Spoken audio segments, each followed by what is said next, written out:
మనం ఏదేదో సాధించాలని కలలు కంటుంటాం. బట్ ఆ కలలు కలగానే మిగిలిపోతుంటుంది. ఆ కలలని కొందరు మాత్రమే సాధించగలరు.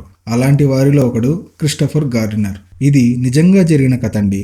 సాధారణంగా ఎవరితో అయినా మనం ఒక్క మాట పడితే కోపంతో తట్టుకోలేకపోతాం.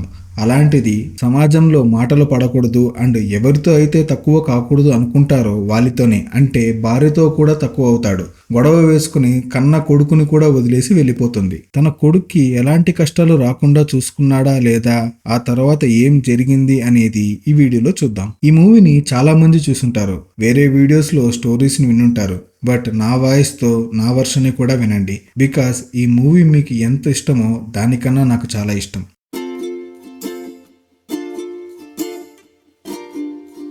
మూవీ ఓపెన్ చేస్తే 1981 శాన్ ఫ్రాన్సిస్కోలో క్రిస్ గార్డినర్ ని చూపిస్తారు. అతను ఒక సేల్స్ మ్యాన్. తనకు వచ్చే కొంత శాలరీతో తన వైఫ్ కి తన కొడుక్కి మంచి లైఫ్ ఇవ్వాలని అనుకుంటాడు. అలానే తను ఇంకా ఎక్కువ సంపాదించాలి అని ట్రై చేస్తుంటాడు. గార్డినర్ తన సంపాదన అంతా పోర్టబుల్ మెకానికల్ స్కానర్ పైన ఇన్వెస్ట్ చేస్తుంటాడు.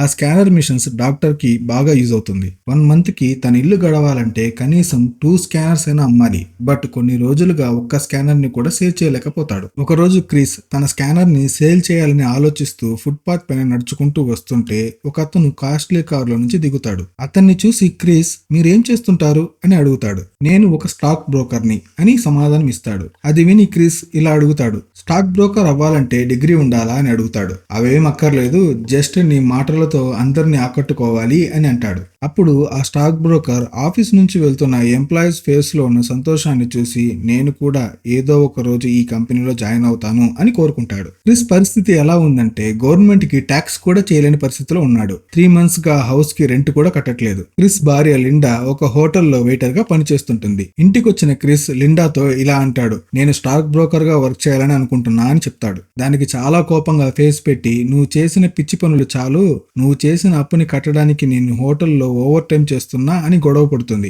కట్ చేస్తే నెక్స్ట్ డే క్రిస్ ఆ స్టాక్ బ్రోకర్ ఆఫీస్ దగ్గరకు వస్తాడు. అక్కడ ట్రైనీస్ అప్లికేషన్ ఫామ్ తీసుకోవాలని అనుకుంటాడు. మెడికల్ స్కానర్ తన దగ్గర ఉండటంతో లోపలికి అలో చేయరు. పక్కనే ఒక అమ్మాయి గిటార్ ప్లే చేస్తూ కనిపిస్తుంది. క్రిస్ ఆ స్కానర్ ని తన దగ్గరకు ఇచ్చి నేను ఇప్పుడే వస్తా అని చెప్పి లోపలికి వెళ్లి అప్లికేషన్ తీసుకుని వస్తాడు. ఆ స్కానర్ ని తీసుకుని ఆ అమ్మాయి పరిగెడుతుంటుంది.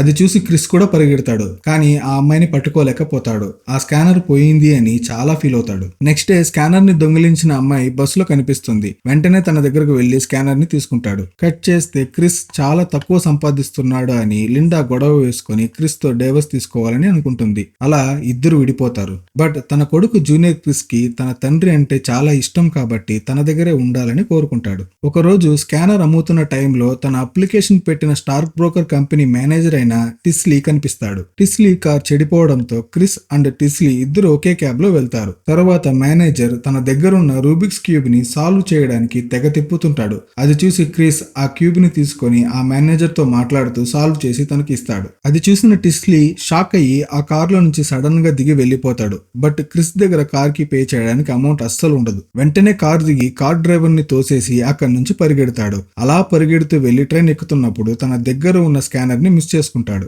ఇలా కొన్ని రోజులు గడుస్తుంది. ఒక రోజు ఇంటి ఓనర్ వచ్చి ఇంటి రెంట్ అడుగుతాడు. నాతో ఇప్పుడు లేదు, కొంచెం టైం ఇవ్వు, ఇచ్చేస్తా అంటాడు. ఇంట్లో ఉన్న వస్తువులను బయట పెట్టు, ఇంటికి పెయింటింగ్ వేసే వాళ్ళు వస్తున్నారు అని ఓనర్ అంటాడు.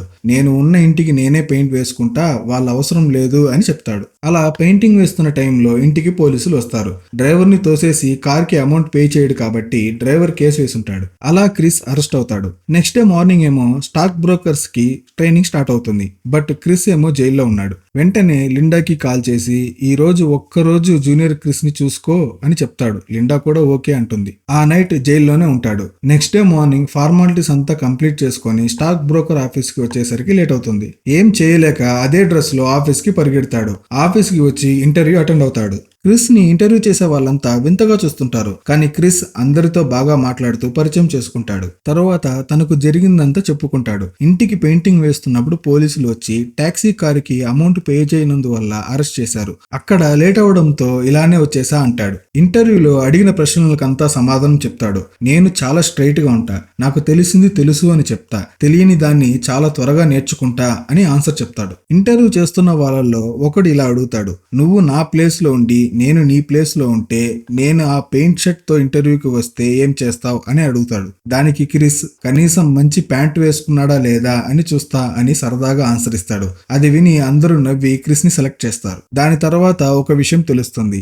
ఇలా సెలెక్ట్ అయిన వాళ్ళకి 6 months ట్రైనింగ్ ఇస్తారని, ట్రైనింగ్ లో శాలరీ అంటూ ఉండదు అని. అదే కాకుండా 6 months ట్రైనింగ్ జరుపుకున్న తర్వాత ట్రైనీస్ లోంచి ఒక్కరిని మాత్రమే స్టాక్ బ్రోకర్ గా సెలెక్ట్ చేసుకుంటారని చెప్తారు. అది విని క్రిస్ చాలా బాధపడతాడు. ఇంటికి వచ్చేస్తాడు క్రిస్. లిండా ఏమో న్యూయార్క్ లో ఒక హోటల్లో పని చేయడానికి వెళ్తున్నా అని చెప్పి వెళ్ళిపోతుంది. అండ్ క్రిస్ రెంట్ కట్టట్లేదు కాబట్టి ఓనర్ క్రిస్ ని ఇల్లు ఖాళీ చేయిస్తాడు. అప్పుడు క్రిస్ తో జస్ట్ $21 మాత్రమే ఉంటుంది. ఇంకేం చేయలేక క్రిస్ అండ్ తన కొడుకు ఇద్దరూ కలిసి ఒక చర్చ్ లో పడుకుంటారు. అక్కడ కూడా జస్ట్ నైట్ లో మాత్రమే ఉండాలి, బట్ మార్నింగ్ టైమ్ లో అక్కడ ఉండడానికి వీల్లేదు. క్రిస్ తన కొడుకుని స్కూల్ కి పంపించి తన లగేజ్ మొత్తాన్ని తీసుకొని డైలీ ఆఫీస్ కి వస్తాడు. అక్కడ అందరిలాగా క్రిస్ టీ బ్రేక్ కి లంచ్ బ్రేక్ కి వెళ్ళాడు. కంటిన్యూగా 9 hours వర్క్ చేసి 1 hour ముందుగానే వెళ్తాడు. ఎందుకంటే తన కొడుకుని స్కూల్ నుంచి పిలుచుకెళ్ళాలి కాబట్టి. ఆఫీస్ లో అందరితో చాలా బాగా మాట్లాడతాడు. అందరితో బాగా జోవియల్ గా ఉంటాడు.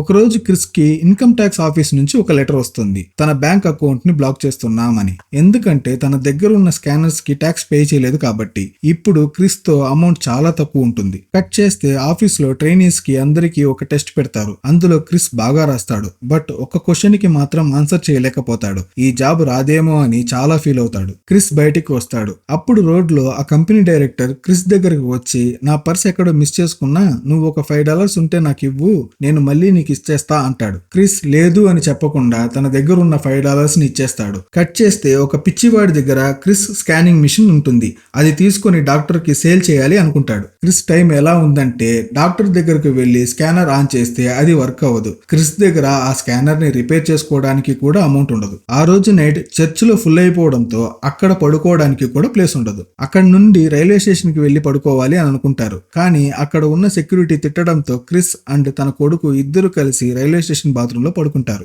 క్రిస్ ఇవంతా ఆలోచిస్తూ చాలా బాధపడతాడు. నెక్స్ట్ డే క్రిస్ తన బ్లడ్ ని అమ్మి దాంతో వచ్చిన అమౌంట్ తో రిపేర్ లో ఉన్న స్కానర్ ని రిపేర్ చేయించి డాక్టర్ కి అమ్ముతాడు. అలా స్కానర్ అమ్మిన డబ్బుతో ఒక మంచి హోటల్లో రూమ్ తీసుకుంటాడు. కట్ చేస్తే ఒక రోజు బీచ్ ఒడ్డున నిలబడి క్రిస్ తన కొడుకు లైఫ్ గురించి ఆలోచిస్తూ ఉంటాడు. క్రిస్ కళ్ళల్లో ఒక భయం ఎప్పుడు ఉండేది. అది ఏంటి అంటే, ఒకవేళ ఈ జాబ్ లో మనల్ని సెలెక్ట్ చేయకపోతే మన భవిష్యత్తు ఎలా అండ్ జూనియర్ క్రిస్ జీవితం ఏమైపోతుందో అని బాధపడుతుంటాడు. అలా 6 months అవుతుంది. సెలెక్ట్ చేయాల్సిన రోజు వస్తుంది. ఈ 6 months లో కంపెనీ కోసం చాలా కష్టాలు పడుంటాడు. అలా ఆ రోజు క్రిస్ దగ్గరకు మేనేజర్స్ వచ్చి, ఒకవేళ నువ్వు స్టాక్ బ్రోకర్ గా సెలెక్ట్ అయితే నీ వర్క్ ని ఇలానే కంటిన్యూ చేస్తావా అని అడుగుతాడు. ఆ మాట విని క్రిస్ కన్నీళ్లతో, నేను వర్క్ చేస్తాను సార్ అని చెప్తాడు. నీకు ఈ జాబ్ ఈజీగా వచ్చింది అని అనుకుంటున్నావా అని క్రిస్ ని అడిగితే, లేదు సార్ అని ఎమోషనల్ గా చెప్తాడు. ఆల్ ది బెస్ట్ అని చెప్పి మేనేజర్స్ వెళ్ళిపోతారు. క్రిస్ ఆఫీస్ లో ఉన్న వారందరికీ థ్యాంక్స్ చెప్తాడు. ఎందుకంటే క్రిస్ ఆ జాబ్ కి సెలెక్ట్ అయ్యాడు కాబట్టి. క్రిస్